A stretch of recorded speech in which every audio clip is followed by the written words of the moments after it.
ಎಲ್ರಿಗೂ ನಮಸ್ಕಾರ. ನಾನು ಪ್ರದೀಪ್ ಶೆಟ್ಟಿ. ಬಹುಶಃ ನಮ್ಮ ಚಿಂತೆಯಲ್ಲೇ ನಾವು ಕಳೆದು ಹೋಗ್ತಾ ಇದ್ದಂಥ ಕಾಲಘಟ್ಟದಲ್ಲಿ ನಾವಿದ್ದೇವೆ. ಇನ್ನು ಸಮಾಜದ ಬಗ್ಗೆ ಯೋಚನೆ ಮಾಡಲಿಕ್ಕೆ ಕೂಡ ಯಾರಿಗೂ ಸಮಯ ಇಲ್ಲ.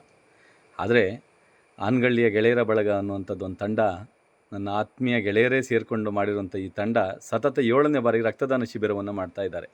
5 ಬಾರಿಯ ರಕ್ತದಾನ ಶಿಬಿರದಲ್ಲಿ ನಾನು ಭಾಗಿಯಾಗಿದ್ದೇನೆ, ರಕ್ತದಾನವನ್ನು ಕೂಡ ಮಾಡಿದ್ದೇನೆ.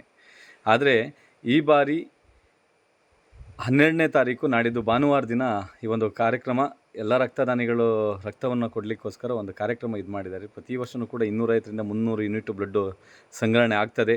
ಅನೇಕರ ಜೀವವನ್ನು ಉಳಿಸ್ತಾರೆ. ನಾನು ಒಬ್ಬ ರಕ್ತ ನೀಡೋದ್ರಿಂದ 3 ಜನ ರೋಗಿಗಳಿಗೆ, 3 ಜನರಿಗೆ ಅದು ಹೆಲ್ಪ್ ಆಗ್ತದೆ, ಅವರ ಜೀವ ಉಳಿತದೆ ಅಂತಾದರೆ ಅದೊಂದು ಶ್ರೇಷ್ಠವಾದಂಥ ದಾನ ಅಂತ ನಾನು ಅಂದ್ಕೊತೀನಿ. ಪ್ರತಿಯೊಬ್ಬ ವ್ಯಕ್ತಿಗಳು ಕೂಡ ರಕ್ತದಾನವನ್ನು ಮಾಡಬೇಕು. ಈ ಗೆಳೆಯರ ಬಳಗ ಎನ್ನುವಂಥದ್ದು, ಆಮೇಲೆ ಅನೇಕ ಸಂಸ್ಥೆಗಳ ಜೊತೆ ಸೇರಿ ಅಭಯಹಸ್ತ ಚಾರಿಟೇಬಲ್ ಟ್ರಸ್ಟು, ದತ್ತಾಶ್ರಮ ಚಾರಿಟೇಬಲ್ ಸೇವಾ ಟ್ರಸ್ಟು, ರೆಡ್ ಕ್ರಾಸ್ ಸಂಸ್ಥೆ, ಲಯನ್ಸ್ ಸಂಸ್ಥೆ, ಇವರೆಲ್ಲರೂ ಒಟ್ಟು ಸೇರಿಕೊಂಡು ಒಂದು ಈ ಕಾರ್ಯಕ್ರಮವನ್ನು ಮಾಡ್ತಾಯಿದ್ದಾರೆ. ಪ್ರತಿ ವರ್ಷ ಮಾಡ್ತಾಯಿದ್ದಾರೆ.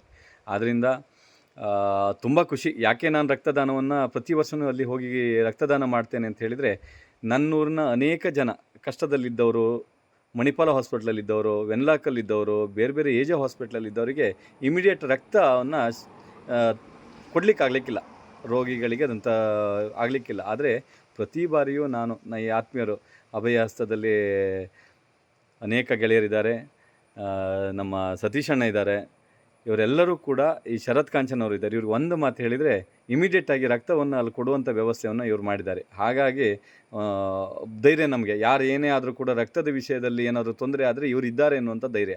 ಹಾಗಾಗಿ ಇವರು ಒಂದು ಒಳ್ಳೆಯ ರಕ್ತದಾನ ಶಿಬಿರವನ್ನು ಮಾಡ್ತಾ ಇದ್ದಾರೆ. ನಾವೆಲ್ಲರೂ ರಕ್ತ ಕೊಡೋದು ನಮ್ಮೆಲ್ಲರ ಕರ್ತವ್ಯ.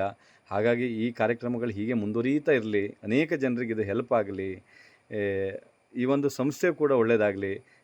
ಒಳ್ಳೆಯ ಒಂದು ವಿಷಯ ಬಗ್ಗೆ ನೀವು ಹೋರಾಟವನ್ನು ಮಾಡ್ತಾ ಇದ್ದೀರಿ. ನಿಮ್ಮ ಜೊತೆ ನಾವಿದ್ದೇವೆ. ಎಲ್ರಿಗೂ ಒಳ್ಳೆಯದಾಗಲಿ. Thank you.